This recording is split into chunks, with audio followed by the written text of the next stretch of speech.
시청자 여러분 안녕하십니까? 뉴스 플러스 시작합니다. 세월호 참사의 진상규명을 위해 4.16 약속 국민연대는 국민동의청원 참여를 호소했습니다. 라임 사건 수사를 담당한 서울 남부지검장이 사의를 표했습니다. 마포구가 지자체 최초로 영유아 발달 지원 검사를 지원합니다. 광주시가 광주잡 온택트 취업박람회를 개최합니다. 충청북도가 전국 지방자치단체 일자리 대상 시상식에서 최우수상을 수상했습니다. 한 주간의 국회 소식입니다. 2014년 4월 16일 일어나지 말아야 했을 세월호 참사가 일어났죠. 벌써 6년이 지났습니다. 하지만 아직까지 사건의 진상은 규명되지 않았는데요. 이에 4.16 약속 국민연대가 국민들에게 국민동의청원 참여를 호소했습니다. 지난 22일 국회 정문 앞에서 4.16 약속 국민연대는 세월호 참사의 성역 없는 진상규명을 위한 국회의 입법약속 이행 촉구 및 10만 국민동의청원 국민동참 호소 각계 인사 기자회견을 열었습니다. 4.16 연대는 기자회견문을 통해 10월 6일부터 시작한 세월호 참사 진상규명을 위한 국민동의청원에 국민들의 참여를 호소했습니다. 4.16 연대가 밝힌 국민동의청원은 두 가지로 하나는 사회적 참사의 진상규명 및 안전사회 건설 등을 위한 특별법 개정이고 다른 하나는 4.16 세월호 참사 관련 박근혜 전 대통령 기록물 공개 결의에 관한 청원입니다. 국민동의청원은 10만 명을 넘어야 입법이 성립됩니다. 한편 더불어민주당은 지난 9월 전해철 의원을 단장으로 한 사회적 참사 대책 TF를 구성해 대응해 나가고 있습니다. 라임 사건 수사에 대해 검찰과 법무부가 충돌하고 있는데요. 수사를 담당한 서울 남부지검장은 이에 사의를 표했습니다. 지난 22일 국회에서 열린 대검찰청 국정감사가 시작되기 5분 전 이명 라임 사건 수사를 지휘하고 있던 박순철 서울 남부지검장이 검찰 내부 통신망을 통해 사의를 표했습니다. 박 지검장은 라임 수사의 불신과 의혹이 가중되고 검찰 불신으로까지 이어지는 상황이라고 우려를 표했습니다. 이어 검사 비리는 김봉현의 입장문으로 처음 알아서 대검에 보고 자체가 없었고 야당 정치인 비리는 지난 5월부터 검찰총장에 직접 보고했다고 설명하는 등 라임 수사 등을 문제 삼은 추미애 법무장관의 수사지휘권 행사가 부당하다는 뜻을 밝혔습니다. 박 지검장은 정치권과 언론이 각자의 유불리에 따라 비판을 계속하는 상황에서 어떤 수사 결과를 내놓더라도 공정성을 의심받을 수밖에 없어 정치가 검찰을 덮어버렸다며 사의를 표명했습니다. 한편 법무부는 다음 날인 23일 국민적 의혹이 제기된 라임 관련 사건의 독립적인 수사지휘 체계에 공백이 없도록 박순철 전 남부지검장의 사직을 수리하고 이정수 대검기조부장을 후임 남부지검장으로 전보 발령해 즉시 업무에 임하도록 했다고 밝혔습니다. 수도권 소식입니다. 강북구와 한신대학교 캠퍼스타운 사업단이 코로나19에 따른 변화된 일상과 해결책을 모색해보고 일자리와 창업에 필요한 자원을 공유하기 위해 토크숍이라는 색다른 행사를 진행했습니다. 이번 토크숍에 앞서 지난해 강북구와 한신대는 지역 주민과 청년 창업자를 지원하기 위해 캠퍼스타운 조성을 위한 업무 협약을 체결했습니다. 강북구가 한신대학교 캠퍼스타운 사업단과 함께 지난 17일 오후 한신대학교 신학대학원에서 코로나19를 대처하는 우리 동네 이야기를 주제로 가든 토크숍을 개최했습니다. 토크숍은 토크쇼와 워크숍의 합성어로 이번 행사는 코로나19로 변화된 일상과 그에 따른 문제를 짚어보고 일자리와 창업에 필요한 자원을 공유하는 등 지역 발전의 해법을 논의하기 위해 기획됐습니다. 제안된 내용은 내년도 사업에 반영될 예정으로 이날 토크숍에서는 사업단장과 강북마을 운영위원, 지역 청년 대표 등이 패널로 나서 깊이 있는 토론을 이어갔습니다. 이번에 열린 가든 토크숍은 감염병 확산 방지를 위해 최소의 인원이 참여하는 비대면 방식으로 진행됐으며 유튜브 생중계를 통해 주민들의 질문을 받고 답변하는 시간도 가졌습니다. 또 코로나19가 장기화되면서 지쳐있는 몸과 마음에 여유를 주기 위한 공연도 마련되는 등 토론을 전후해 다양한 이벤트가 펼쳐졌습니다. 지난해 업무 협약을 통해 강북구와 협력 체계를 구축한 한신대학교 캠퍼스타운 조성 사업은 대학의 인적 물적 자원을 토대로 청년과 주민 창업자를 발굴 육성하는 등 지역사회의 일자리 창출을 주요 과제로 삼고 있습니다. 캠퍼스타운은 한신대 서울 캠퍼스를 포함해 강북구 수유동과 인수동 일대에 오는 2021년 말까지 들어설 예정입니다. 마포구의 조사 자료에 따르면 아동의 20% 이상이 발달 지연 상태를 보이며 그로 인해 부모의 25.6%가 우울감 등 정신건강상의 어려움을 호소하는 것으로 나타났는데요. 마포구는 이러한 실태를 고려해 영유아 발달 지원 검사를 지원합니다. 마포구가 만 6세 미만 아동의 발달 지원 검사를 지원하는 내용의 영유아 발달 지원에 관한 조례를 24일자로 공포 시행합니다. 이처럼 발달 지원 검사를 지원하는 지방자치단체 조례는 마포구가 전국 최초입니다. 마포구는 이 조례에 근거해 영유아별로 연령에 따른 신체, 인지, 의사소통, 심리 정서, 적응력, 자조기술 등의 검사를 지원합니다. 검사 후에도 발달 지연 정도를 수치화하고 연령별 맞춤형 심리, 언어, 미술치료 등을 지원하며 부모 상담 서비스도 병행할 계획입니다. 마포구는 아동 발달 지연을 사회적 개입이 필요한 문제로 삼고 체계적 해결을 위한 지원 사업을 추진할 방침입니다. 의왕시는 지역 어르신들에게 다양한 활동 공간을 제공하기 위해 아름채 노인복지관 별관 건립에 힘쓰고 있습니다. 10월 14일 시청 소회실에서 20여 명의 관계자가 참석한 가운데 아름채 노인복지관 별관 건립을 위한 실시 설계 용역 중간보고회가 개최됐습니다. 어르신들 눈높이에 맞게끔 건축물이 지어져야 된다는 생각이 들어지고요. 또 무엇보다도 안전해야 된다는 생각이 들어지는데 그걸 감안하셔서 좋은 말씀들 많이 해주십사는 부탁의 말씀을 드립니다. 예, 고맙습니다. 복지관 별관은 지하 1층에 240명 수용 규모의 노인 전용 목욕탕과 갤러리를, 지상 1층에는 경로 식당과 북카페를, 그리고 지상 2층에는 사무실과 강당을 구성해 어르신들에게 문화체험 등 다양한 활동 공간을 제공할 예정입니다. 의왕시는 아름채 노인복지관 별관을 2022년 6월 완공을 목표로 건립하여 고천, 부곡, 오전 지역의 어르신들을 대상으로 더 나은 복지 서비스를 제공할 계획입니다. 광역시 소식입니다. 대전시가 해마다 개최해왔던 소상공인 창업박람회를 올해는 온라인으로 한 달간 만나볼 수 있습니다. 대전시가 지역 내 예비 창업자들에게 다양한 창업 기회를 제공하고 여러 창업 모델을 선보이기 위해 10월 19일부터 11월 20일까지 2020년 대전 소상공인 창업박람회를 온라인으로 개최합니다. 이번 온라인 창업박람회는 소상공인 60여 개 업체가 참여하는 사회적 기업관, 프랜차이즈관, 창업기업관 3곳이 운영됩니다. 또한 가맹점주 모집과 자사홍보, 한국외식산업협회와 대전지방국세청에서 컨설팅관 등이 운영될 예정입니다. 시는 이번 박람회를 통해 소상공인의 다양한 성공 창업 아이템을 예비 창업자들에게 제공해 실질적인 창업으로 이어질 수 있도록 유도할 계획입니다. 한편 자세한 온라인 창업박람회 운영 내용은 소상공인 창업박람회 홈페이지에서 확인할 수 있습니다. 광주시가 11월 6일까지 혁신기술 선도기업과 함께하는 광주잡 온택트 취업박람회를 개최합니다. 이번 취업박람회는 지역의 고용시장 활성화와 일자리 창출을 위해 온라인 일자리 정보 시스템을 중심으로 온오프라인 병행으로 진행됩니다. 취업박람회에는 청년 친화 강소기업인 우리로와 혁신기술 선도기업 메가테라퓨틱스 등 30여 개 기업이 참여하고 있습니다. 취업을 희망하는 구직자는 광주잡넷 홈페이지에 접속해 기업 정보를 확인한 후 참여할 수 있습니다.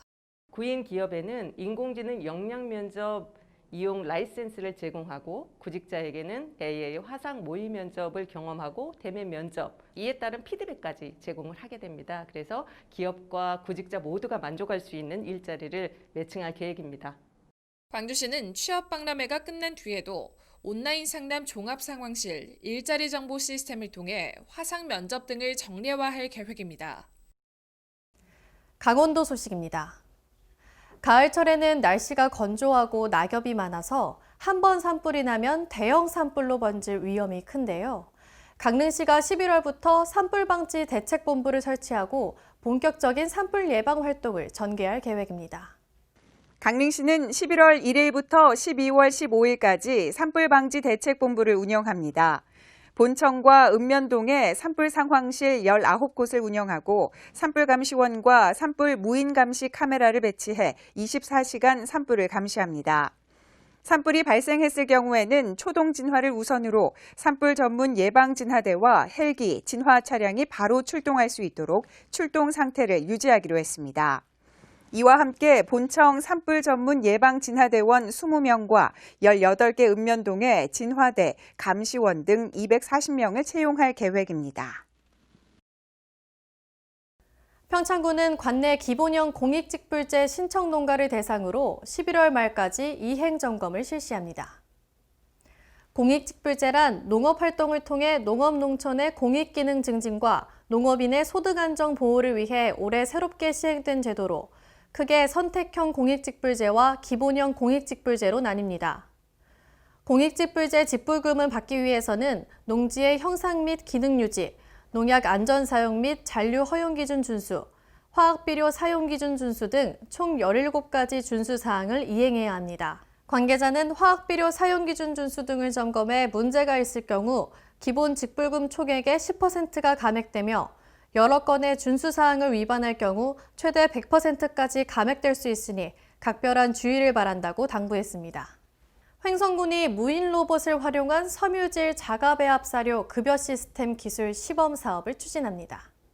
횡성군이 자가제조 섬유질 배합 사료, 자가 TMR을 급여하는 관내 2개 한우 농가를 대상으로 무인 로봇 활용 섬유질 자가 배합 사료 급여 시스템 기술 시범 사업을 추진하고 있습니다.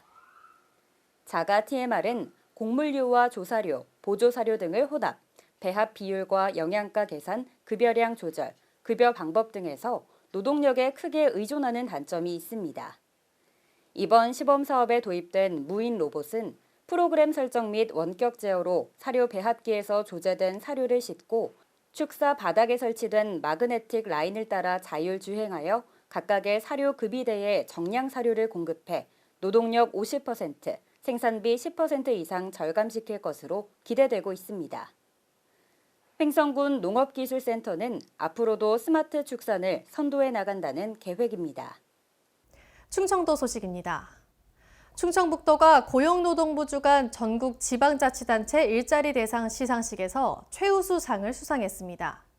역대 최초로 충청북도와 3개 시군이 공동 수상하면서 우수한 평가를 받았습니다. 충청북도가 전국 지방자치단체 일자리 평가에서 2년 연속 수상했습니다. 지난해 종합대상에 이어 올해는 최우수상으로 일자리 관련 사업비 2억 원을 인센티브로 지원받게 됩니다.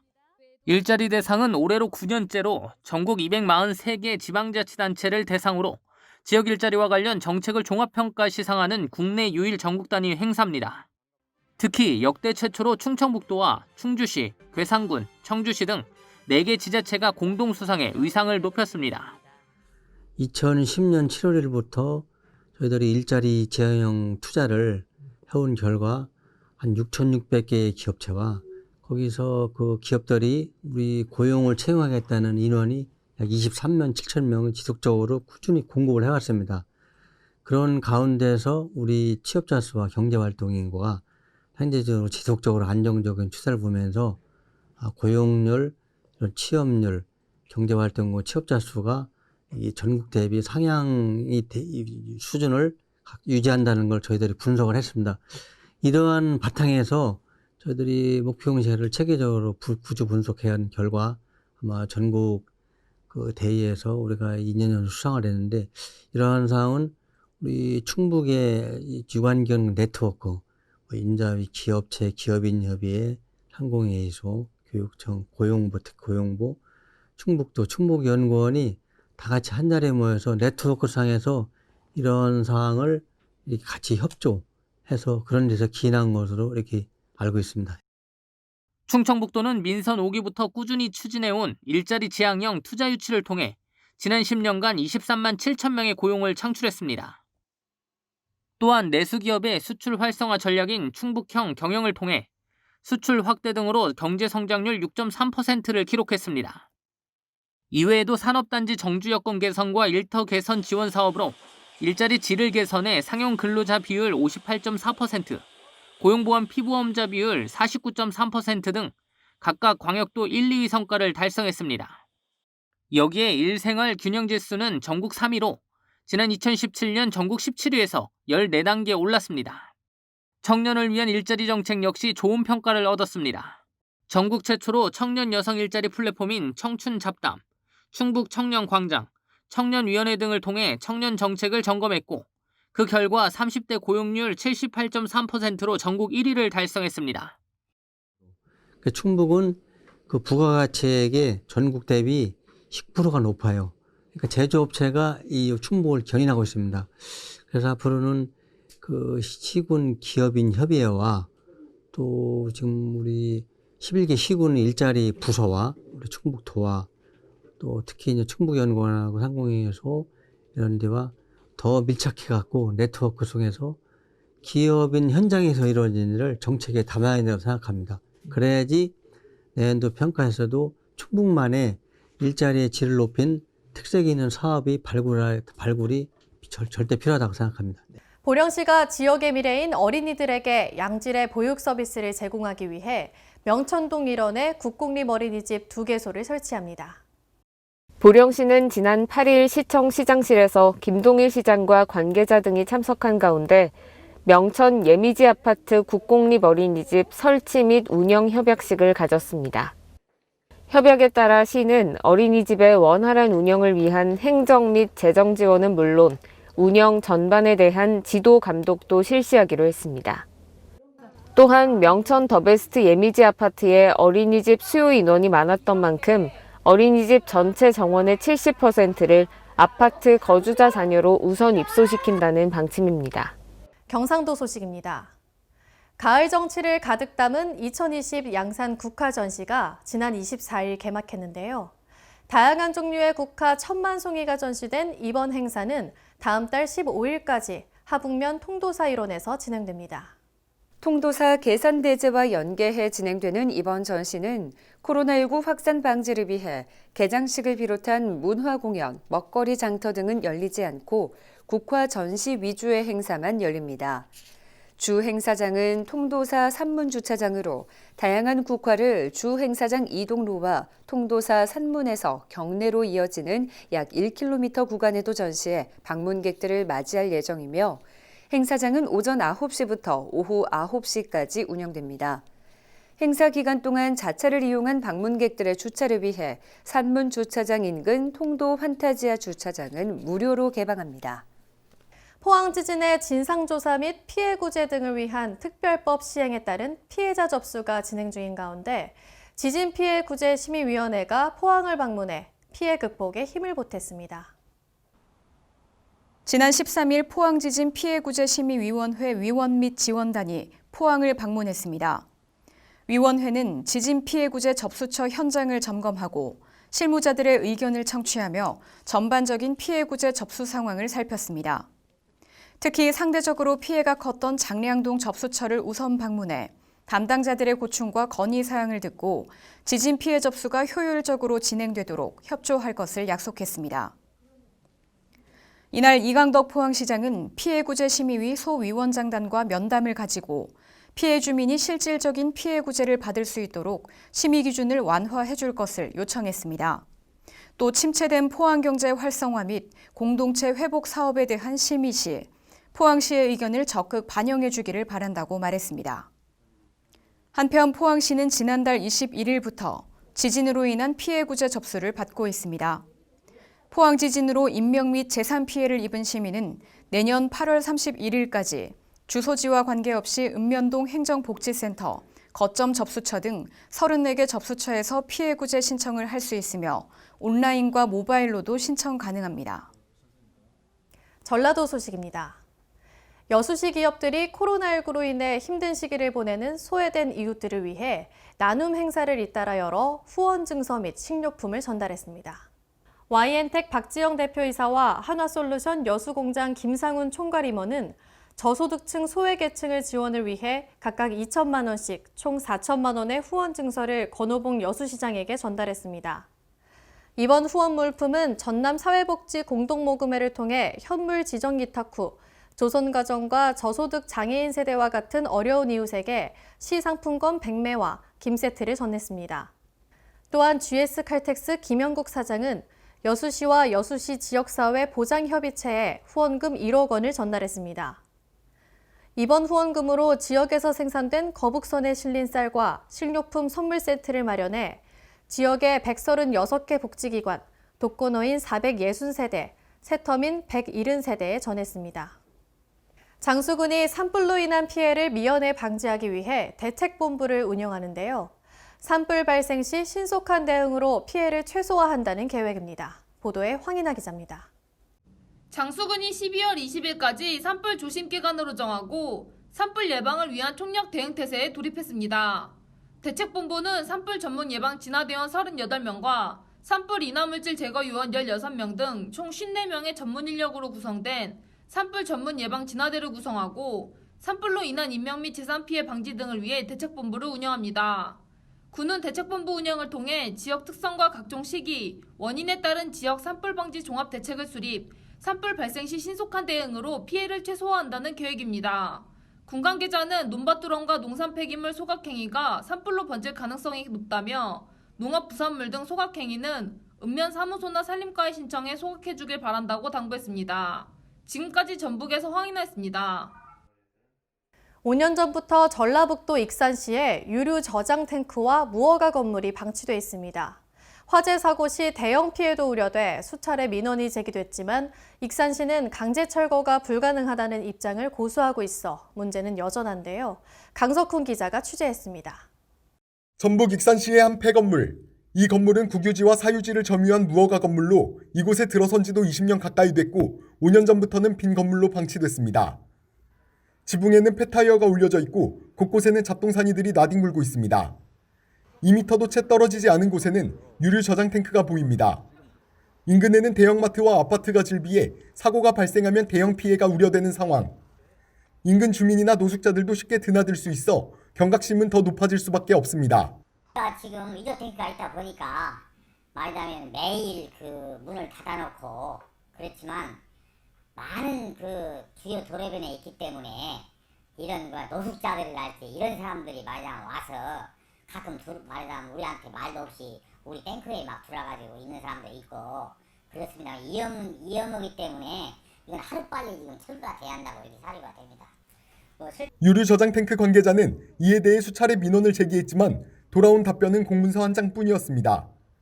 공문서에는 익산시에서 해당 건물 소유자에게 매년 이행강제금을 부과하고 있지만 납부금을 확보하지도 못한 데다가 규정된 요건을 충족하지 못해 강제 철거는 불가능하다는 내용이 적혀 있습니다. 이게 만약 공익성 침범을 저해하지 않는 한은 저희가 할 수 있는 강제 처분을 또 위법하다라는 판례가 좀 많이 있어가지고 저희가 쉽게 또 강제 철거에 접근을 할 수가 없어서 일단은 쌍방 간에 좀 협의해 주시기를 저희는 그렇게 요청을 하고 있거든요. 또 유류 저장 탱크는 개방된 곳에 위치해 누구나 접근하기 용이하지만 익산시 관계자는 상반된 반응을 보였습니다. 그러니까 일부러 고의로 방화를 하지 않는 한 거기가 문이 좀 잠겨 있나 봐요. 저는 이제 그건 잘 모르겠는데 저희 직원이 한번 갔더니 문이 잠겨 있고 이제 접근이 어렵고 또 펜스로 쳐져 있어서 고의로 방화를 마음먹고 하지 않는 한은 거기까지는 뭐 접근이 좀 약하지 않나. 결국 도심 속에 재난 위험이 도사리고 있지만 고의적으로 방화 범죄를 저지르지 않는다면 문제가 없다는 입장입니다. 현행법상 재해 위험이 있다고 판단될 시 행정처분이 가능하지만 익산시는 손을 놓고 있어 시민들의 불안감은 증폭되고 있습니다. 지금까지 전북에서 강석훈이었습니다. 국토교통부가 주관하는 재생사업도시로 선정된 무주군이 도시재생과 관련해 우수지자체상을 수상했는데요. 향후에도 지역 특색에 맞는 사업을 발굴할 예정입니다. 보도에 황인아 기자입니다. 무주군이 제7차 도시재생 광역협치포럼에서 우수지자체상과 우수지자체 단체상을 동시에 수상하는 영광을 누렸습니다. 이날 황인훈 군수는 우리 군이 지향하는 목표에 더 가까이 도달하고자 군을 중심으로 도시재생지원센터와 도시재생주민협의체 등 모든 참여 주체들이 적극적인 소통과 협력을 이어가겠다고 밝혔습니다. 도시재생 뉴딜사업 추진에 매진하고 있는 무주군은 2018년도 국토부에서 주관하는 소규모 재생사업 2건이 선정, 2019년 12월 사업을 마무리했으며 올해 6월에는 도시재생 전략계획 수립을 완료한 바 있습니다. 무주군청 논총과 관계자는 도시재생 뉴딜 사업 추진이 아름다운 무주를 만들고 군민 삶의 질을 높이는 동력이 될 수 있도록 우리 군 지역 특색에 맞는 사업을 발굴하고 추진하는 데 최선을 다할 것이라고 말했습니다. 지금까지 전북에서 황인아였습니다. 아침을 여는 문화 소식입니다. 제25회 부산국제영화제가 개최됐습니다. 올해는 코로나19 여파로 화려한 레드카펫 등 대부분의 행사를 취소한 채 영화 상영 중심으로 열렸습니다. 올해 부산국제영화제에 초청된 영화는 68개국 192편입니다. 개막작은 칠중주 홍콩 이야기가 선정됐으며 폐막작은 일본 애니메이션 조제의 호랑이 그리고 물고기들이 선정됐습니다. 코로나19 확산 예방을 위해 개폐막식 없이 영화 상영 중심으로 진행되며 레드카펫, 무대 인사 등 야외 행사는 취소됐습니다. 사회적 거리 1단계 조치에 따라 전체 유효 좌석의 25%까지 입장이 가능합니다. 영화 상영 후 관객과의 대화는 일부 한국 영화에 한해 소규모로 오프라인 진행됐으며 해외 영화의 경우 온라인으로 진행됐습니다. 가을 단풍이 붉게 노랗게 물들며 절정으로 치닫고 있습니다. 하지만 올해는 코로나19 때문에 보건당국에서 대규모 단풍 관광 자제를 호소하고 있는데요. 직접 산에 가보지 않더라도 가을 단풍을 즐길 수 있는 비대면 서비스가 도입돼 눈길을 끌고 있습니다. 본격적인 단풍철이 시작되면서 정부는 11월 말까지 국립공원 주차장에 대형 버스 진입을 제한하기로 했습니다. 코로나 확산 우려로 국립공원의 산 정상이나 쉼터 등 일부 밀집 지역도 통제되거나 폐쇄된 상황입니다. 이에 따라 국립공원관리공단은 집에서도 자연을 느낄 수 있는 비대면 단풍놀이 콘텐츠를 공개했습니다. 직접 산에 가지 않더라도 국립공원 누리집과 유튜브 국립공원 TV 채널을 통해 설악산, 오대산 등의 단풍 절정기 영상과 국립공원 도보여행, 자연치유 소리 영상 등을 체험할 수 있습니다. 서울 덕수궁이 미술관으로 변신했습니다. 다음 달 22일까지 전통적인 아름다움을 간직한 궁궐에서 현대미술 작품을 만날 수 있게 됐습니다. 33명의 근현대 작가가 참여한 제1회 아트플랜트 아시아 2022 덕수궁에서 개막했습니다. 토끼 방향 오브젝트란 주제로 기획된 이번 전시는 지난 23일 개막해 11월 22일까지 진행됩니다. 이번 전시는 아시아 예술을 소개하기 위해 현대미술과 고풍스런 궁궐이 조화를 이루는 데 중점을 뒀습니다. 우리 현대미술을 대표하는 김한기, 박수근의 60년대 작품과 양혜규, 이불 작가의 설치 작품 등 국내외 유명 작가 33명의 작품 40여 점은 궁궐과 독특한 조화를 이루는데요.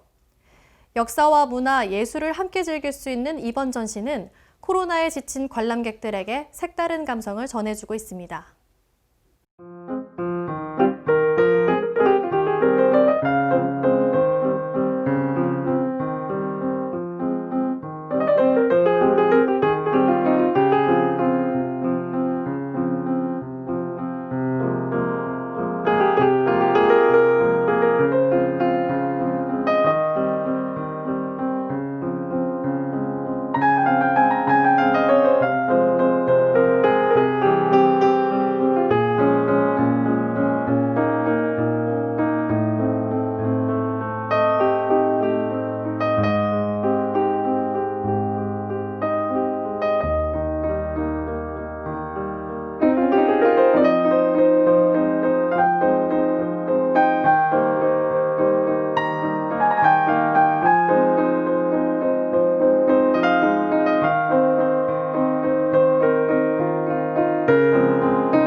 재계를 대표하는 이건희 삼성그룹 회장이 지난 25일 향년 78세로 별세했습니다. 삼성을 세계 초일류 기업으로 성장시킨 고인은 경영가치를 담은 수많은 어록들을 남겨 주목을 받고 있는데요. 그에게서 나온 가장 유명한 말이 바로 마누라와 자식 빼고 다 바꾸라입니다. 변화와 위기를 먼저 진단해내고 혁신을 통해 삼성을 일군 이건희 회장의 어록은 우리 기업사와 한국 경제에 의미 있는 자취를 남겼습니다. 이상 뉴스를 마칩니다. 시청해주신 여러분 고맙습니다.